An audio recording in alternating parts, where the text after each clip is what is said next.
set off kind of exciting, depending on who you are. It's exciting for me. I don't know if people are gonna think this is crazy, but I'm getting rid of a lot of books. I'm unhauling, if you're familiar with the book community term for it. When I went home for Thanksgiving, I came back with a bunch of books that I used to have or I didn't move with, and I brought them back for the specific reason of donating or selling. I haven't entirely decided what I'm gonna do. No, that's not true. I'm definitely gonna sell some of them. I'm gonna donate some of them. It just depends. My library here actually does not take donations at the moment. They are like doing sales to get rid of some books. They have so many. I guess that's a good problem to have, but that means I can't donate a lot of my books to the library nearest to me. So I'm definitely gonna sell some of them because there's a really big secondhand bookstore chain here, and I know for a fact I can sell them there. I like feel kind of weird about selling my books, but at the same time I bought them with that, like I bought them with money, so like why can't I just sell them for money too? Like, is it that crazy of concept? I don't think so. But I'm gonna do like a little quick rundown of everything that's in this box and the different reasons why I'm donating or getting rid of them, because not all of these books are like a blanket statement, I didn't like this book so I'm getting rid of it. Some of them that is the case, but honestly most of them it's just I've kind of realized I want a book collection that reflects me as a reader, not just my spending habits of like loving to buy books. I like want my bookshelves to be a picture of me, if that makes sense. So I feel like a lot of these don't fit that image, or they used to, not anymore.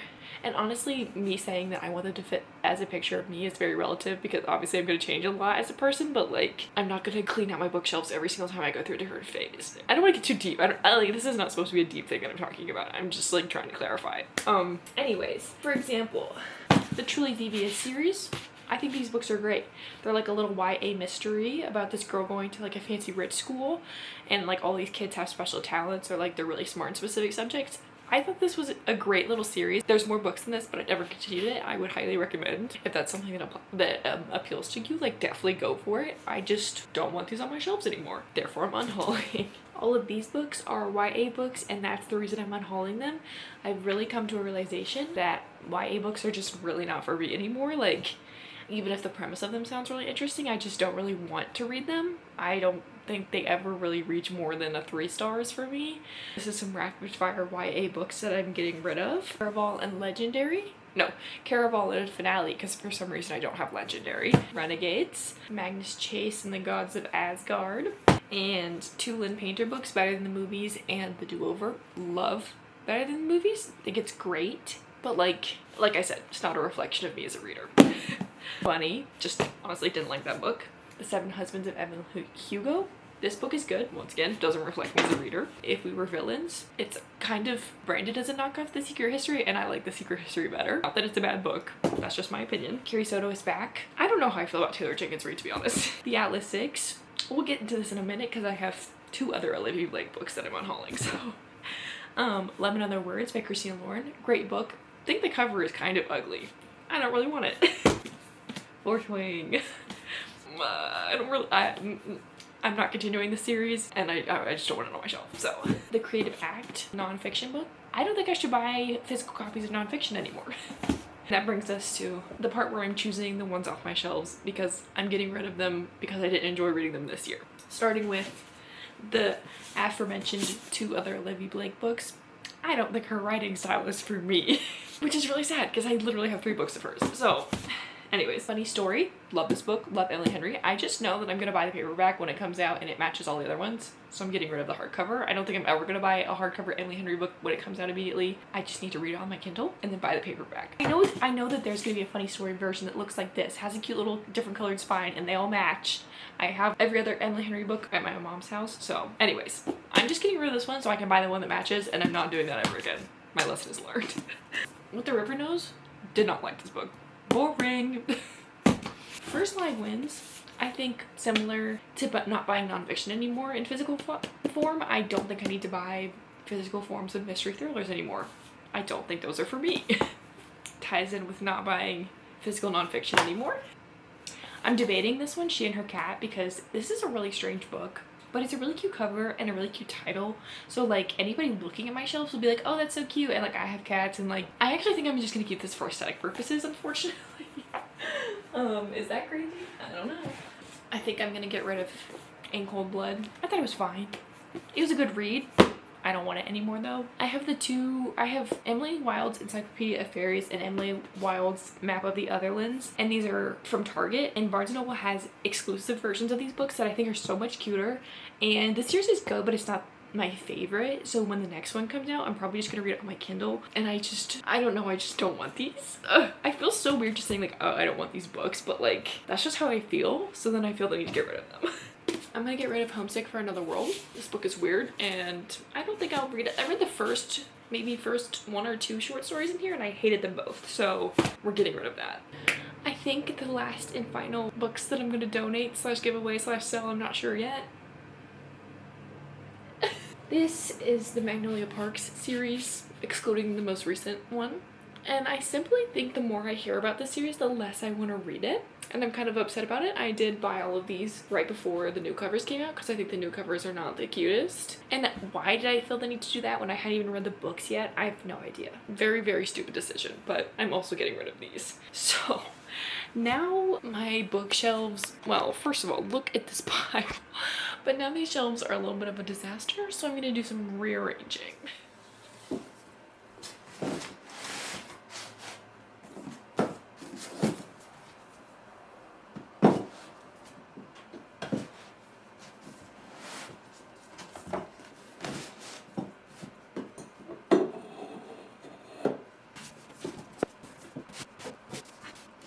Unfortunately, I'm going to be rearranging my bookshelves like multiple times over the next few weeks, so this is the best it's going to get right now, and I'm okay with that.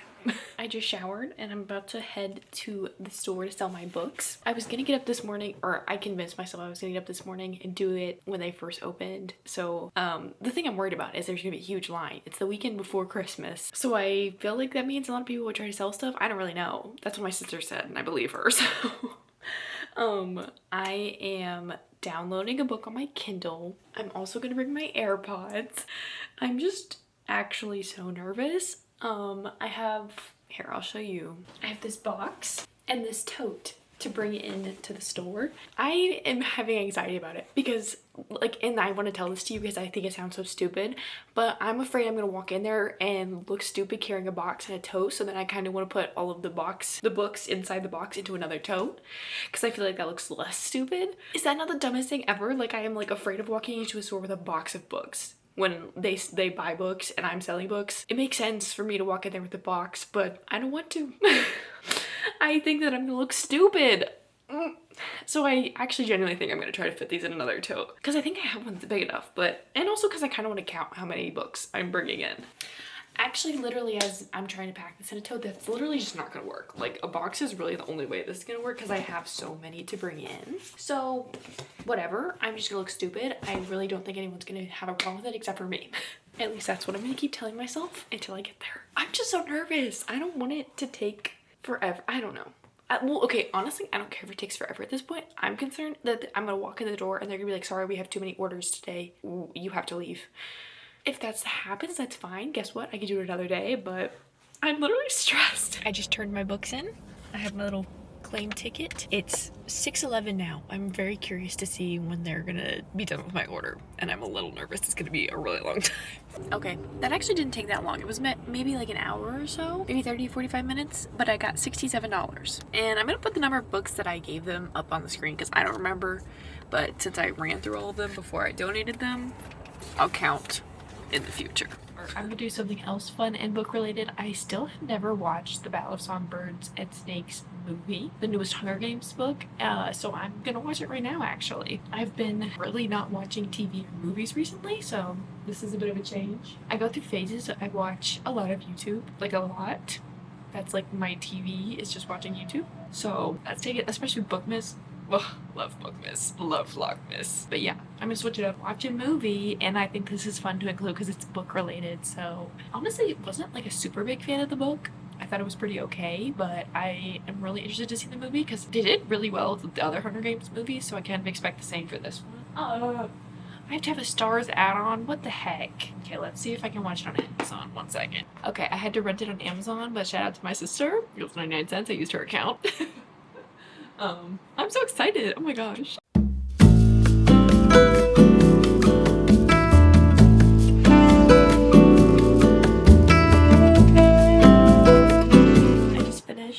Love Songbirds and Snakes. I thought it was pretty good. I don't really remember, like, I remember the big picture of what happened at the end of the book, but I never really understood the details of what made President Snow like that. I think I understand more now, but I do kind of wish there was even more development, which I understand, especially in the movie's case. You know, they're gonna make it not super long to appeal to most people, but like the book, I feel like when I had finished the book, and I still feel that way now, that maybe we could have had a little bit more expansion on it.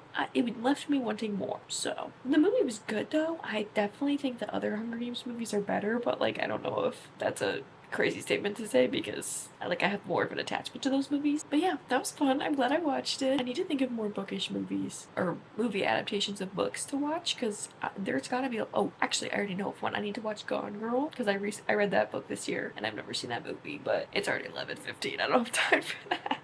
Maybe not the next recent, maybe at least in 2025 I could say that will probably happen. So yeah, tonight I chose between doing my reading journal or watching a movie, and you saw my choice, so that means when I go home I'll do my reading journal and also film it, obviously. Okay, yesterday I etched out my December reading. Bill didn't already outlined the title, but I don't really know if you could see that. Usually you can't see my pencil drawings, that's why I decided not to record it this time, but basically I'm just gonna color it in. And I decided to do a lot of decorations on this one because I read 3 books in December.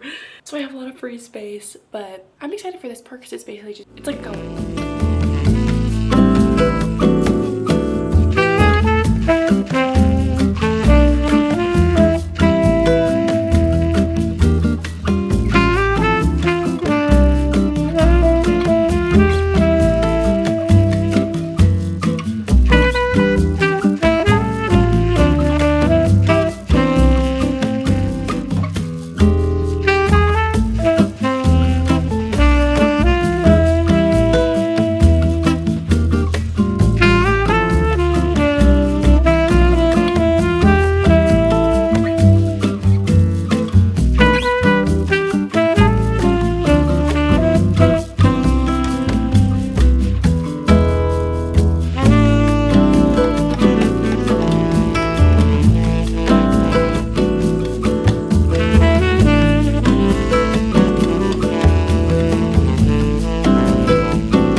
Spread. I think it turned out pretty cute. I'm pretty happy with it.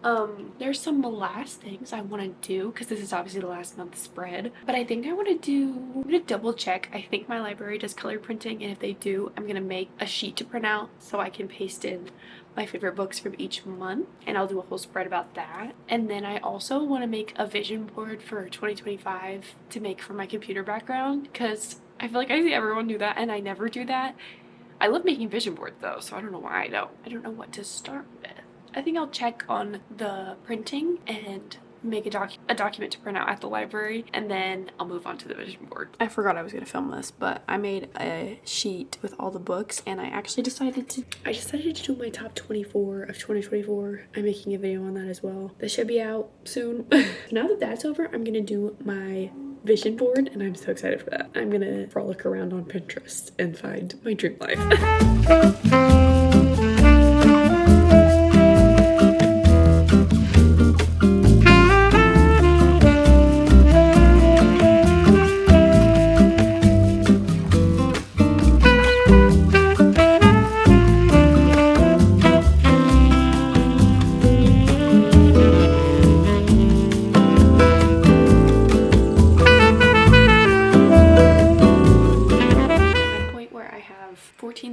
On my Pinterest board that I just made, and I'm gonna go ahead and start trying to fit it into a Canva document, I guess, to see if that'll work, because I feel like for some reason I always run out of room really quickly. So I'm gonna see how this does, and if I need more I could find more. I don't think it's that big of an issue, but I'm gonna go ahead and get started, so I have to download all these.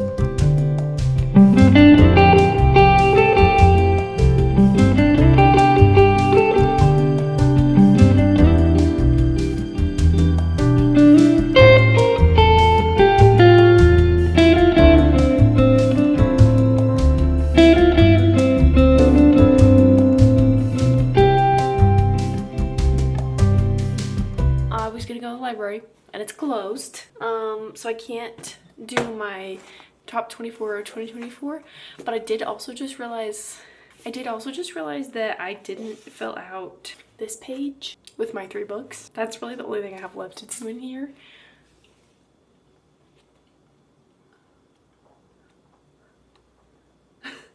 You freak! It's just soup. I can hear you sucking.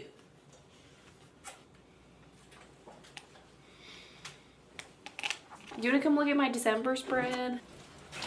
Oh, that's very beautiful. Thanks. Yeah, that's good. Thanks. Oh, I also wanted to show you this mug I got at Target. It's a heart. Isn't this so cute? It comes with a little lid. That's so fun. I'm really excited about that. Okay, back to the reading journal. I'm gonna fill in these 3 books really quickly. I just filled it in. I put them all right here. And this page in my reading journal, I think I had good intentions, but it did not turn out how I wanted it to.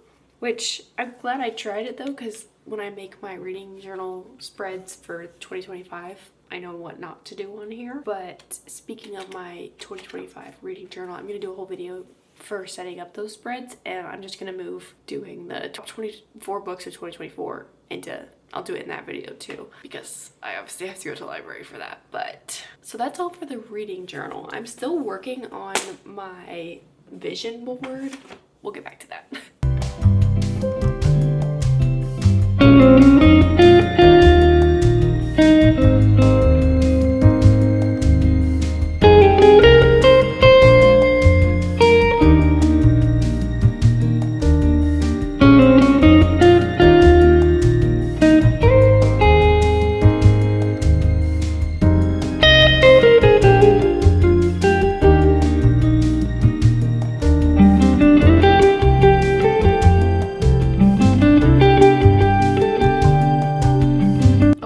Finished my little vision board. I think it turned out pretty cute. I have a lot of miscellaneous stuff on there. It's all important to me. I don't really know if I need to explain it. I feel like all of it's kind of self-explanatory. But I'm gonna set it as my computer background. I finished my vision board and I have nothing else to do. So that's the end of this video. Thank you for watching. Hopefully I'll see you in my next one.